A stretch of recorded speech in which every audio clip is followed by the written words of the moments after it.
nagyayabang sa'yo, hindi pinaladi katulad ng mga kilala mong higit sa akin. Oo, tama, dahil di ako perpekto. Asahan mo naman ako'y marunong makontento. Di hahanap ng iba, wala nang hihigit sa'yo. Siguro ang hangad na lamang tumanda sa tabi mo. Ang pangarap ko'y ikaw hanggang sa kahuli-hulihan, makasamang bumuo ng tinatawag na tahanan. Makarami sa lahat-lahat, hindi lang sa kulitan. Sa ginhawa man o hirap, tanggap mo ang kapintasan ko sa buhay. Wala nang hihingin sa may kapal, isang biyaya na sa akin ang ikaw ang minahal.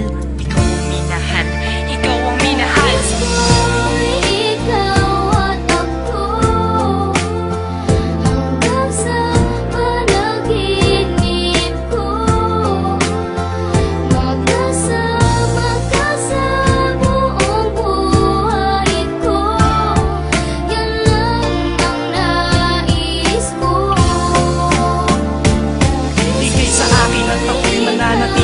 Sa'yo, sinunggaban ko na ang tsansa na masabi ko sa'yo. Salamat dahil sa pagmamahal mo na walang patid. Sa araw-araw kahit di ka naghangad ng kapalit. Ang kagandahan mong loob na di makita ng mata. Higit sa yamang matuturing ko pag nakikita ka. Patuloy tayong mamumuhay ng maayos at sabay nahaharap sa mga uri ng problema. Magkahawak ng ama na kaagapay kahit pa sa pagtanda. Mga pangarap ko sa buhay sa'yo lang nagmumula. Ang mga titig ko at yakap ang patuloy magsasabi ng pagmamahal na lagi kong bigkas mula sa labi. Kung po pwede lang panghabang buhay ka na makasama, yung ikaw lang at ako ang magkasalo sa ligaya. Pangunahin kong dalangin sana